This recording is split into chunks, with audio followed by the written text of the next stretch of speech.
welcome to our deep dive into emotional intimacy. Yeah. We're going way beyond those like typical relationship advice cliches and really diving into like the psychology, behind like truly fulfilling connections. Yeah. All based on like the fascinating mix of sources you've provided. Yeah. And it's so interesting you've included sources that like challenge the usual focus on those grand gestures. Yeah. We often just overlook the quieter everyday moments Right. where real intimacy is built. That's so true. Yeah. So whether you're here to like strengthen existing relationships or you're just fascinated by the dynamics of connection, get ready for some like aha moments. Right. Let's start with the foundation. Okay. What is emotional intimacy? Yeah. And how is it defined in your sources? One of your sources actually describes it so beautifully. Okay. It's like feeling so safe and secure that you can truly open up Yeah. and share your inner world without fear of judgment.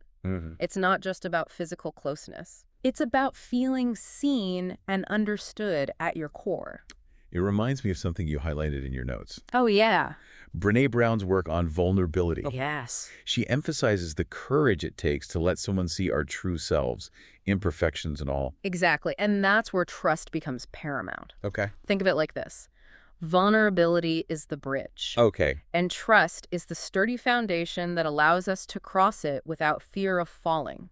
Okay, so vulnerability and trust are key. Yeah. Now, how do we recognize strong emotional intimacy in a relationship? Right. Your sources mention some specific signs. Yes, and I think it's crucial to understand not just what these signs are, but why they're so significant. Yeah. For example, open communication Right. isn't just about talking a lot, it's about feeling comfortable expressing your thoughts and feeling heard without judgment. Right. It's a two-way street, Yeah, as one of your articles emphasized. exactly. It's not just about speaking your truth. Yeah. It's about actively listening and creating space for your partner to do the same.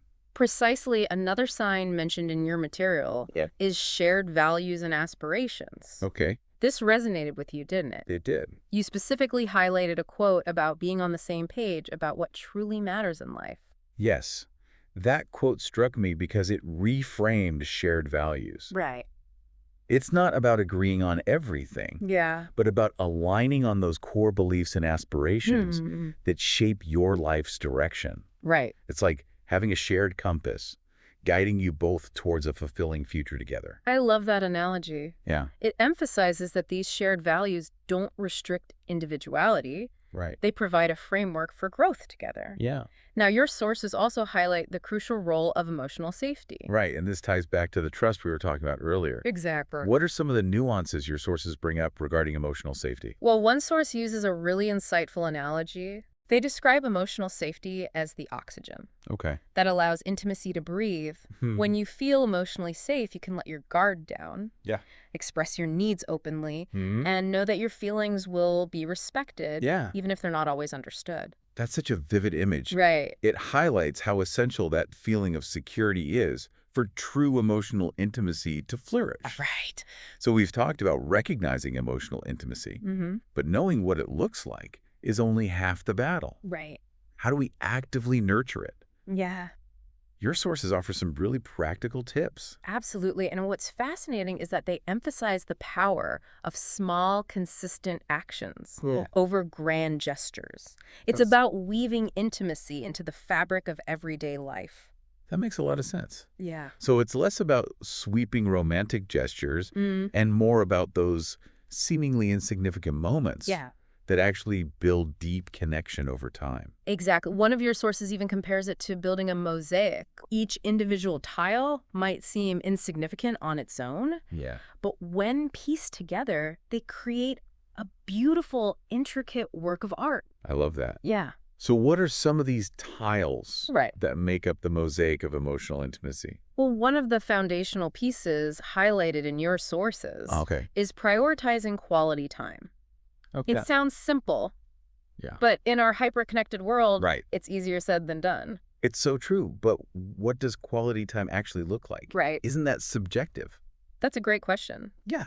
One of your sources challenges the common misconception Okay. that quality time has to be some grand planned event.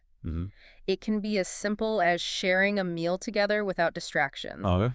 taking a walk in nature, or even just cuddling up on the couch and talking about your day. Yeah. The key is to be present and engaged, Right. to truly see and hear your partner. So it's not about the activity itself, Right. but about the intention behind it. Yeah. The conscious decision to focus on connection and put aside those everyday distractions. Precisely. It's about creating those sacred spaces where you can truly tune in to each other and nurture that emotional bond. Right. Yeah. Okay. Yeah. Cool. Yeah. So it sounds like being intentional with our time is crucial, Yes. but beyond just being present, what are some other ways we can actively build that mosaic of emotional intimacy? One of your sources emphasizes the power of expressing gratitude, Okay. not just for grand gestures, Right. but for those everyday acts of love and kindness that often go unnoticed. You're right. It's so easy to take those small things for granted, Yeah. like making coffee in the morning or remembering to pick up dry cleaning. Exactly. One of the studies you included highlights how expressing gratitude, even for seemingly mundane things, can significantly increase feelings of connection and satisfaction in a relationship. It's like making a deposit into the emotional bank account of your relationship. I love that analogy. Yeah. So we're talking quality time, expressing gratitude. What other tiles are essential for building that emotional intimacy mosaic? Your sources consistently emphasize the importance of active listening. It's not just about hearing the words your partner is saying. It's about truly understanding the message behind them. It's about listening with your heart as well as your ears. That reminds me of one of the books you recommended in your pre-show notes. Oh, yeah. The 5 Love Languages. Yes. It emphasizes that everyone feels loved and appreciated differently. And understanding your partner's love language is key to effective communication. Absolutely. And active listening is a core component of speaking your partner's love language. Right. Whether it's words of affirmation, acts of service, gifts, quality time, or physical touch. Right. By truly listening, you're showing your partner that you value their thoughts, feelings, and needs. So it's about more than just nodding along and waiting for your turn to speak. Exactly. It's about being fully present, asking clarifying questions. Yes. And reflecting back what you're hearing to ensure you're truly understanding. Precisely. It's about creating a space where your partner feels seen, heard, and validated. Okay, cool. Now, another key element of emotional intimacy, and one that ties directly back to vulnerability, is being willing to share your own inner world. Right. That willingness to open up and share those deeper parts of ourselves, even the ones we might be afraid to show. Exactly. And your sources emphasize that it doesn't have to be a dramatic outpouring of your deepest fears and secrets. Right. It can be as simple as sharing something you're excited about. Something that made you laugh. Or even something you're struggling with. So it's about those small acts of emotional transparency that build trust and closeness over time. Absolutely. One of your articles even describes it as emotional generosity. It's about being willing to give and receive emotional support, to be a safe haven for each other. I like that emotional generosity. Yeah. It suggests a reciprocity. Right. A willingness to both give and receive in equal measure. That's exactly it. Now, even with all these tools and insights, yeah, building emotional intimacy isn't always easy. Right. Life throws curveballs. Yeah. And your sources acknowledge some common challenges that couples face. Right. We've talked about the importance of quality time, but one of the biggest challenges you highlighted in your notes is the struggle to find that time amidst busy schedules and competing demands. It's a real struggle for many couples. Right. One of your sources cited a study that found couples spend an average of just 35 minutes per day. Wow. In meaningful conversation. That's not a lot. That's not much time to nurture a deep emotional connection. That's shocking. So how do couples combat that? Right. What did your sources suggest? Well, one practical tip they offer is to schedule dedicated time for each other, just like you would schedule any other important appointment. It doesn't have to be hours-long date nights every week. Right. It can be as simple as carving out 15 minutes each evening to connect without distractions. The key is to make it a non-negotiable priority. So it's about being proactive and intentional. Rather than just hoping those moments of connection will magically appear. Exactly. Another challenge your sources address is the impact of unresolved past hurts. Right. These emotional wounds can create barriers to intimacy, Yeah. making it difficult to fully open up and trust. And I imagine this can be particularly challenging Right. if one or both partners have a tendency to avoid conflict or sweep those difficult emotions under the rug. Absolutely. One of your sources, Okay. a therapist specializing in couples counseling, Yeah, okay. uses the analogy of a garden. Right. They explain that if you don't tend to the weeds, they'll eventually choke out the beautiful flowers you're trying to grow. Right. Similarly, if you ignore those unresolved hurts, they can poison the soil of your relationship, Yeah. making it difficult for anything positive to flourish. That's such a powerful analogy. Yeah. So how do we address those weeds in our relationships? The sources emphasize the importance of creating a safe space Okay. for open and honest communication. Hmm. This might involve setting aside dedicated time to talk, Right. establishing ground rules for respectful communication, Yeah. or even seeking professional guidance from a therapist Yeah. who can help you navigate those difficult conversations. It sounds like it's not about placing blame Right. or dredging up the past for the sake of it, Yeah. but about creating a shared understanding Mm-hmm. of how those past hurts might be impacting your present dynamic. Precisely. It's about acknowledging those wounds, Yeah. tending to them with care and compassion, and working together to create a healthier, more resilient foundation for your relationship. This makes so much sense. Yeah. But beyond busy schedules and past hurts, Right. you mentioned another challenge. Yes. Emotional awareness. Yes. Or rather, the lack thereof. This is a crucial point. Okay. One of your sources described emotional awareness as the bedrock Okay. of emotional intimacy. Okay. It's like trying to build a house on shifting sand. So it's not just about being in touch with our own emotions. Right. It's about being attuned to our partner's emotions as well. Exactly. One of your sources, Okay. a renowned psychologist specializing in relationships, Okay. argues that the ability to accurately perceive and understand our partner's emotional state is even more crucial than understanding our own.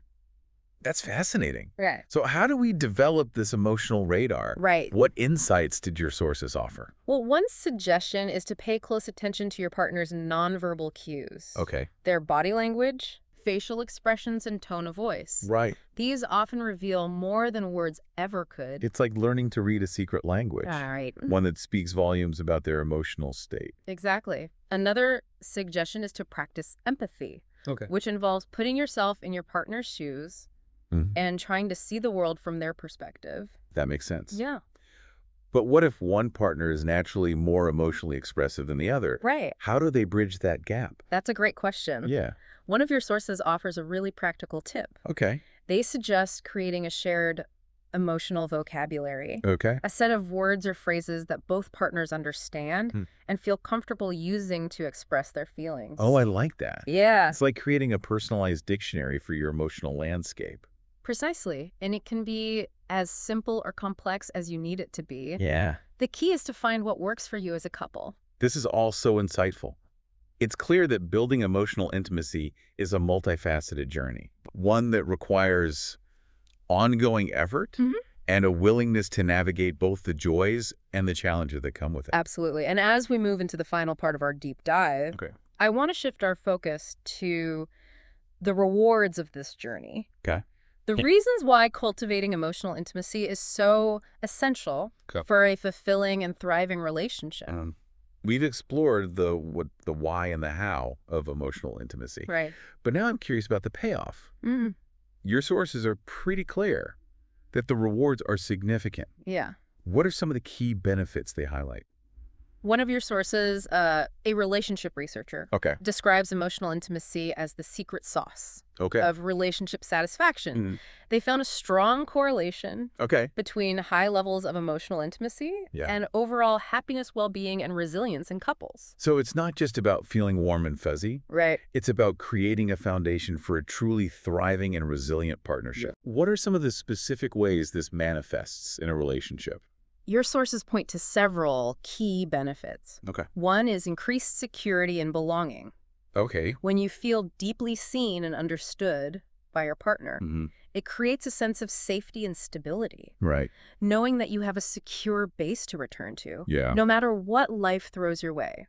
It's like having that safe harbor in the midst of life's storms. Yeah. Knowing someone is there to weather them with you. Exactly. And that feeling of security fosters deeper levels of trust, Right. allowing for greater vulnerability and authenticity. Mm-hmm. One of your sources, a couples therapist, Okay. describes it as emotional freedom.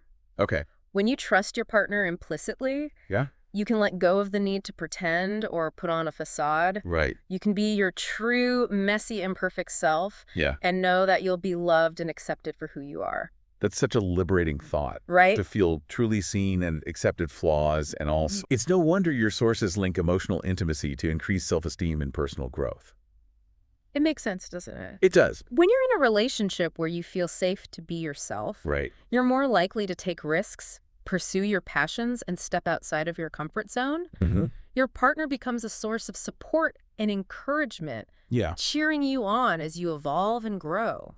It's like having a built-in cheerleader. Yes. Someone who believes in you even when you doubt yourself. Exactly. That's powerful. Yeah. But beyond individual growth, Right. emotional intimacy also seems to be the bedrock Yes. of lasting romantic love. Absolutely. One of your sources distinguishes between passionate love, Okay. which is often characterized by intense feelings of excitement and longing, Right. and companionate love, which is a deeper, more enduring form of love, rooted in friendship, trust, and shared values. Okay. They argue that while passionate love might be what initially draws us to a partner, it's companionate love fueled by emotional intimacy that sustains the relationship over the long haul. So it's about building a love that goes beyond the initial spark. Right. A love that deepens and matures over time. Precisely. It's about creating a partnership Yeah? where you feel not just loved, but truly known, Right. cherished, and appreciated for who you are at your core. This has been such an enlightening deep dive. Yeah. I feel like we've peeled back the layers of emotional intimacy, revealing its complexities, its challenges, and its profound rewards. I'm glad to hear that. Yeah. And before we wrap up, I want to reiterate that emotional intimacy isn't a destination. Huh. It's an ongoing journey. Yeah. It's a commitment to showing up for each other, Yeah. to nurturing that connection day after day through the ups and downs of life. And as you said earlier, it's a commitment worth making, Absolutely. with rewards that ripple out far beyond the relationship itself. So as you continue to explore and deepen the emotional connections in your life, remember to share this deep dive with those in your circle who might benefit from it. Yep. Spreading this knowledge can spark meaningful conversations. Right. And inspire others to prioritize emotional intimacy in their own relationships. That's a great reminder. Yeah.